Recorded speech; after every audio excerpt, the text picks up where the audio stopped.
Yo, world, what it do, man? Welcome to Chico Blog 7 or whatever number they say. I be making up numbers. Anyway, this is Intellectual Chico. I know it's been a while since I did a Chico Blog, but some of my followers been hitting me up, all my intellectuals out there been saying, hey man, we want to hear that Intellectual Chico stuff you be talking, you know what I'm saying? So here it is, man. I've been baffled lately about, you know, what's going on in the education system. Tonight's lecture is about education. But yeah, it's you know, one thing that really kind of brought it on my mind was the fact that my alma mater, Jackson State University, is going through, you know, the governor of Mississippi right now wants to do this merger with the historically black colleges in the state of Mississippi, Alcorn State University, Mississippi Valley State University, and Jackson State, put them all into one just to save on money. I guess because they're not getting that much funding or whatever, and I guess it'll be easier to just fund one system, one program, and just have as many people benefit from it as possible. Anyway, it doesn't make any sense to me. I wouldn't support it based on the sole fact that annually we doing education budget cuts. Okay, so let's just say they do merge, and let's just say everything is working swell, but 5 years later they start cutting these budgets again. So now you had this 3-in-1 university, and you steady cutting the education budgets for it. And now after a while, it'll get to the point where you have a university that's not even able to be funded. So what happens to that institution? It fails. It closes. So what happened to the students or the people that was supporting that institution? They can no longer support that institution. So I said all that to say, you know, the government itself has to find another way to be able to fund education. Now, I'm going to compare it to one other source, prisons. It doesn't sit well with me the fact that annually we'll continue to cut education budgets, but we also continue to put more money into prisons. I know that they're starting to do private prisons and all that kind of stuff, but still the government has a lot to do with that. They get money from that too, okay? So if we put together an equation, cut education budgets, build prisons, like what are we preparing for? What is our overall goal? Like, do we really think that we can benefit from that? And if so, how? Email me the questions. And I'm just playing. But if you look at the pros and cons of each. Alright, let's look at prison. So, it's cool to go to prison these days. People like to talk about and brag about how they did their time, how much time you got, woo woo.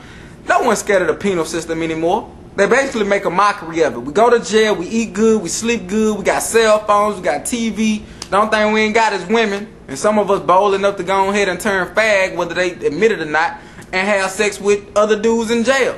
You know what I'm saying? One thing. Second thing is, once they get out of jail, not only are they considered, some of them, felons, but they can't get a job anymore. And then a lot of them end up committing the same crimes and going back. Third thing. If you continue to commit all these dumb crimes, what the government is doing is beefing up the police force. So you really helping to usher in Big Brother.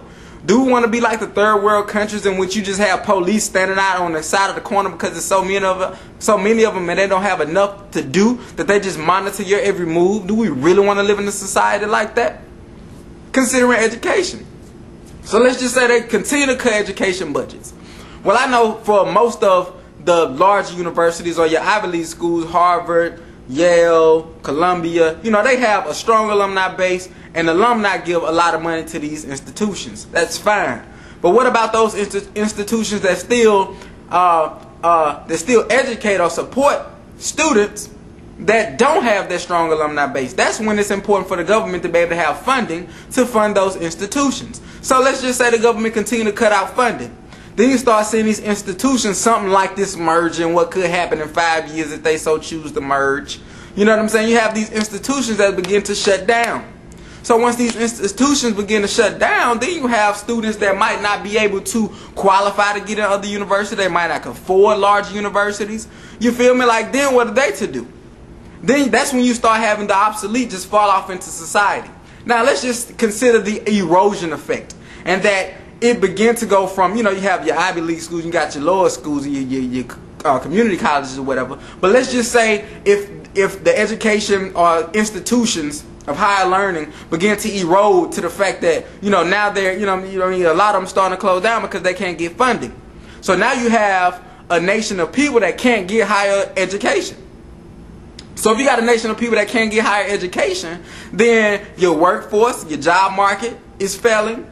And you can't compete globally. Why? Because you have nations like China and Japan and Russia that are preparing their children and, you know, the people in their country to be educated enough and to be in a financial position to be able to successfully run and create a strong economy. Well, that's missing in the United States. Okay? So what are we going to do? You know, what's the thing to do? We have to begin to emphasize and put more focus on education. That starts, one, in the family. Because if I was a teacher, if I was an educator, I wouldn't want to have to go and deal with attitudes and the problems that some of these kids are bringing to these classrooms. You can't necessarily blame the kid or the child. You have to blame the parents for whatever reasons, okay? So then also being able to pay teachers what they're worth, being able to get educated teachers. You know what I'm saying? So it's a big thing. It's a domino effect.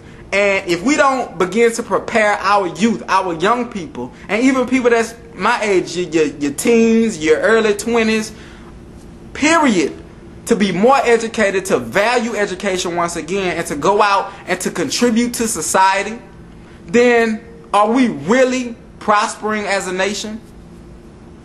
This is Chico Blog 7. It's Classic Chico. This is the life of a hustler. Stay tuned. You'll hear more about this on Guap Radio. This is what Guapiton USA represents. This is only one of many to come. Thanks for your support. This is my thoughts. Thanks.